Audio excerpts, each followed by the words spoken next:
Hello दोस्तों, welcome back to my channel knowledge supreme. साथियों, आज का ये वीडियो आप सभी ग्राम कचहरी न्याय मित्र और ग्राम कचहरी सचिव के लिए बहुत ही ज़्यादा यूजफुल होने वाला है। इसलिए वीडियो को बिना स्किप किए लास्ट तक जरूर देखना। साथियों, आप सभी को पता होगा 30/8/2025 को सभी जिला पंचायत राज पदाधिकारी के द्वारा सभी प्रखंड पंचायती राज पदाधिकारी को 2 लेटर इशू किया गया, जिसमें पहला ग्राम कचहरी सचिव और ग्राम कचहरी न्याय मित्र के अनुपस्थिति विवरणी सबमिट करने के बारे में बात किया गया और दूसरा ग्राम कचहरी न्याय मित्र और ग्राम कचहरी सचिव के बैंक विवरणी सबमिट करने के बारे में बात किया गया। जिसके बाद आप सभी को प्रखंड कार्यालय से कॉल आया होगा और कॉल पे आपको बैंक डिटेल्स और बैंक के जो पासबुक है उसका फोटो व्हाट्सएप पे भेजने के लिए बोला गया होगा। अब सवाल यह है कि जितने भी जिला पंचायत राज पदाधिकारी है, क्या सभी जिला पंचायती राज पदाधिकारी के द्वारा भेजा गया है प्रखंड पंचायत राज पदाधिकारी को? तो बिहार में कुल 38 जिले हैं, तो उनमें से सभी जिलों की बात मैं नहीं कर रहा हूं, लेकिन कुछ कुछ जिलों में ऐसा हुआ है कि जिला पंचायती राज पदाधिकारी प्रखंड पंचायत राज पदाधिकारी को 2 लेटर इशू किए हैं 30/8/25 को। और जो बाकी जिले बच गए हैं जहां पे कि ये लेटर इशू नहीं किया गया है जिला पंचायत राज पदाधिकारी के द्वारा, तो हो सकता है कि 1 या 2 दिन के अंदर वो बाकी जिला पंचायत राज पदाधिकारी भी प्रखंड पंचायत राज पदाधिकारी को ये लेटर इशू करेंगे। 2 विवरणी मांगे हैं, पहला अनुपस्थिति विवरणी ग्राम कचहरी न्याय मित्र और सचिव की, और दूसरा बैंक विवरणी। तो आपको कॉल आया होगा, आपको बैंक डिटेल्स और पासबुक का फोटो मांगा गया होगा, आपने व्हाट्सएप पे भेज दिया होगा और आपका जो है बैंक विवरणी जो है वहां से सबमिट कर दिया होगा। दूसरा है अनुपस्थिति विवरणी। अनुपस्थिति विवरणी जो है, ये 2 लेटर जो इशू किया गया, ये प्रखंड पंचायत राज पदाधिकारी के लिए। इसमें आपको इन्वॉल्व नहीं होना है, जो कैंडिडेट्स हैं उनको इन्वॉल्व नहीं होना है।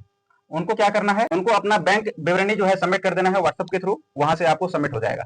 दूसरा अनुपस्थिति विवरणी जो है वो आपको सबमिट करना है प्रखंड कार्यालय में, फिजिकली जाके आपको सबमिट करना है। फिर जाके आपको जो आप सबमिट करोगे उसी के आधार पे आपका जो अनुपस्थिति विवरणी है वो वहां से फॉरवर्ड कर दिया जाएगा जिला पंचायत राज पदाधिकारी को। और उसके बाद आपको जो है जो ग्राम कचहरी के सचिव है उसका पर्टिकुलर ग्रुप में भी ऐड किया जाएगा और न्याय मित्र का जो ग्रुप है वो भी ऐड किया जाएगा। अगर आपके प्रखंड स्तर पे नहीं है तो वो भी क्रिएट हो जाएगा। तो चलिए, आज हम बात कर रहे हैं जो प्रखंड पंचायत राज पदाधिकारी के द्वारा आपको कॉल आया होगा कि आप अपना अनुपस्थिति विवरणी जो है सबमिट करें 2 या 3 दिन के अंदर, तो उसका प्रारूप क्या होगा, उसका फॉर्मेट क्या होगा, अनुपस्थिति विवरणी का जो फॉर्मेट है वो क्या होगा। हालांकि 2 लेटर इशू किया गया है, उसमें एक है अनुपस्थिति विवरणी वाला और दूसरा है बैंक विवरणी। तो बैंक विवरणी तो वहां से उसको सबमिट कर दिया गया होगा जो आप भेजे होंगे, और दूसरा अनुपस्थिति विवरणी जो आपको फिजिकली सबमिट करना है उसका प्रारूप आज मैं बताने वाला हूँ। हो सकता है कई जिला में और कई प्रखंड में थोड़ा डिफरेंट हो सकता है प्रारूप, लेकिन ज्यादा से ज्यादा चांस, ये 90% चांस है कि इसी तरह का फॉर्मेट होगा, यही सिमिलर फॉर्मेट होगा। तो आपको करना क्या है अगर आपको प्रारूप नहीं मिल रहा है, क्योंकि मैं खुद बहुत ज्यादा परेशान हो गया था जो अनुपस्थिति विवरणी है उसका प्रारूप के लिए। तो इसीलिए मैं चाहता हूं कि जो बाकी कैंडिडेट्स हैं जिनको अभी तक कॉल नहीं आया है सबमिट करने के लिए, उनको परेशानी ना हो। तो देखिए, सिंपली आपको क्या करना है, अगर आपको नहीं मिल रहा है कहीं से, तो आपको क्या करना है, एक सादा कागज पर आपको इस तरह से पेन से टाइप कर देना है। आप पेन से भी लिख कर सबमिट कर सकते हो या आप पेन से लिख करके बाद में टाइप करवा करके भी सबमिट कर सकते हो। आपको करना क्या है, सादा कागज पर लिखना है ऊपर में कार्यालय ग्राम कचहरी, और यहाँ पे उसका नाम दे देना है जिस भी ग्राम कचहरी में आप पोस्टेड हो। ठीक है, उस ग्राम कचहरी कार्यालय का नाम यहाँ पर दे देना है। उसके नीचे से आपको लिखना है ग्राम कचहरी न्याय मित्र या सचिव, आप जो भी पद पर हैं, चाहे अगर न्याय मित्र के पद पर हैं तो आपको लिखना है ग्राम कचहरी न्याय मित्र का अनुपस्थिति विवरणी, या अगर आप सचिव के पद पर हैं तो आपको लिखना है ग्राम कचहरी सचिव का अनुपस्थिति विवरणी। दोनों में से कोई एक आपको सेलेक्ट कर लेना है। उसके नीचे से आपको लिखना है माह, और यहाँ पे जगह छोड़ना है आपको, और यहाँ लिखना है से, यहाँ पे भी जगह छोड़ना है, यहाँ पे तक, और आपको 2025 लिख देना है। अब मैं आपको ये भी बताने वाला हूं कि इसमें आपको फिल क्या करना है। देखिए, जिस समय आप जिस महीने में आप योगदान दिए हैं, जैसे अगर कोई जून में योगदान दिए हैं, यहाँ पे लिखना है आपको जून, राइट, यहाँ पे लिख देना है जून। और यहाँ पे आप जिस जब तक का अनुपस्थिति सबमिट करना चाह रहे हैं एब्सेंटी, वो महीना यहाँ पे लिखना है, जैसे अगस्त, यहाँ पे अगस्त लिख देना, राइट। तो यहाँ पे हो गया माह जून से अगस्त तक 2025। और यहाँ पे आप अपना प्रखंड यहाँ पे लिखना है और यहाँ पे अपना ब्लॉक का नाम यहाँ पे लिख देना है, राइट। यहाँ पे आप अपना ब्लॉक का नाम लिख दोगे। और यहाँ पर देखिए, इस तरह का आपको बॉक्स बना लेना है जिसमें कि पहला यहाँ पे होगा क्रम संख्या यानी क्रमांक, और दूसरा होगा ग्राम कचहरी न्याय मित्र का नाम या ग्राम कचहरी सचिव का नाम, और यहाँ पे उपस्थिति अवधि, और यहाँ पे अनुपस्थिति अवधि, और यहाँ पे अभियुक्त। ये आपको 5 कॉलम बना लेना है। इसमें आपको क्रम संख्या या क्रमांक जो है 1 दे देना है और यहाँ पे अपना नाम यहाँ पे लिख देना है। आप अगर ग्राम कचहरी के सचिव हैं या न्यायमित्र हैं, जो भी आपका नाम है वहाँ पे मेंशन कर देना है।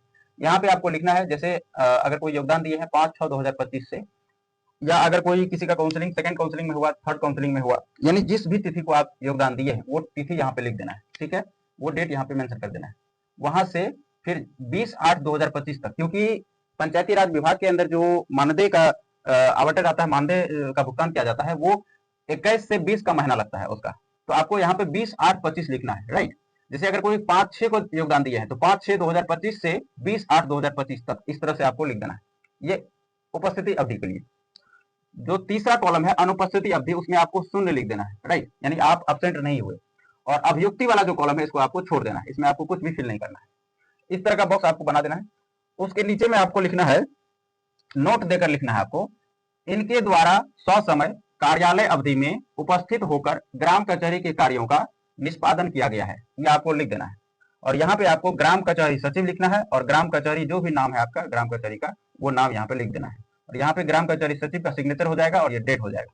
और यही सामने से आपको लिखना है सरपंच और ग्राम कचहरी, यहाँ पे ग्राम कचहरी का नाम मेंशन कर देना है और यहाँ पे सरपंच का सिग्नेचर हो जाएगा, राइट। अब देखिए नीचे लिखना है ज्ञापांक या पत्रांक, जो भी आपको लिखना है यहाँ पे लिख देना है। और यहाँ पे आपका पत्रांक संख्या यानी ज्ञापांक संख्या यहाँ पे हो जाएगा। जैसे किसी का 48 है, 49 है, जो भी है वो यहाँ पे मेंशन हो जाएगा। और अब सवाल ये है कि ज्ञापांक संख्या पत्रांक संख्या कहाँ से लाएंगे। तो आपके ग्राम कचहरी में एक रजिस्टर होगा, इसको बोलेंगे इशू रजिस्टर। जो भी लेटर इशू किया जाता है या जो भी जैसे वंशावली इशू किया जाता है, तो जो भी कुछ इशू किया जाता है आपके ग्राम कचहरी कार्यालय के द्वारा, उसका एक रजिस्टर होगा। तो वो रजिस्टर का जो संख्या होगा, पत्रांक संख्या, जैसे मान लीजिए 47 तक फिल किया हुआ है, 48 में आपको यहाँ पे दे देना है, या किसी का 60 तक है तो 61 दे देना है। और उसके बाद जाके रजिस्टर पे भी आपको चढ़ा देना है। यहाँ पे आपको दे देना है संख्या, पत्रांक संख्या, ज्ञापन संख्या। उसके बाद यहाँ पे डेट, जिस डेट में आप प्रखंड कार्यालय में सबमिट कर रहे हो वो डेट यहाँ पे मेंशन कर देना है। जैसे मान लीजिए यहाँ पे हम मेंशन कर दे रहे हैं 6 और यहाँ पे 9, यहाँ पे 2025, ये डेट हो गया।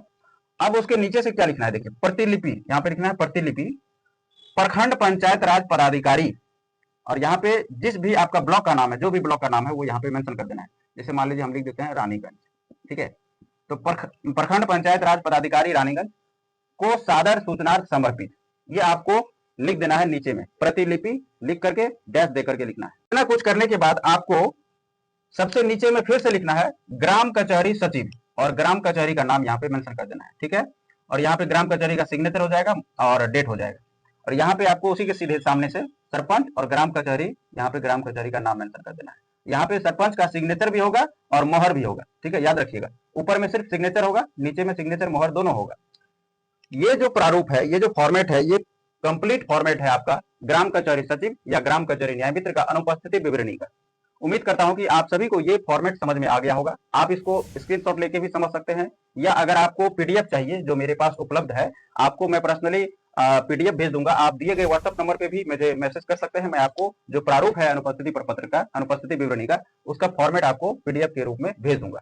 आप अच्छे से देख करके समझ के आप उसको प्रिंट आउट निकाल के, या नहीं तो आप उसको जो भी एडिट करना है आपको, जैसे आपका प्रखंड का नाम अलग हो जाएगा, ग्राम कचहरी कार्यालय का नाम अलग हो जाएगा, या जो बाकी डिटेल्स है उसको एडिट करना है तो एडिट करके आप उसको हाथ से लिख करके भी सबमिट कर सकते हो या टाइप करवा के भी आप सबमिट कर सकते हो, ठीक है।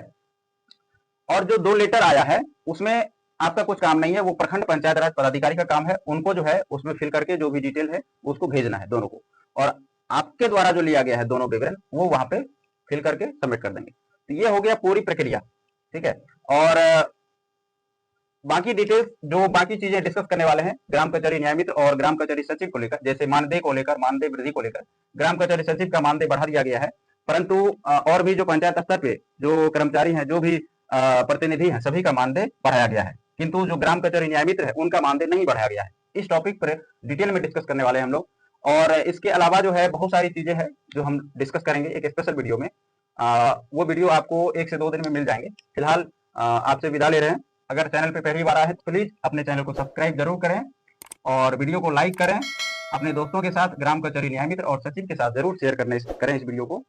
और इसके बाद भी किसी प्रकार का सवाल रह जाता है, आपके मन में डाउट रह जाता है, तो कमेंट बॉक्स में रखें। थैंक यू सो मच, बहुत बहुत धन्यवाद।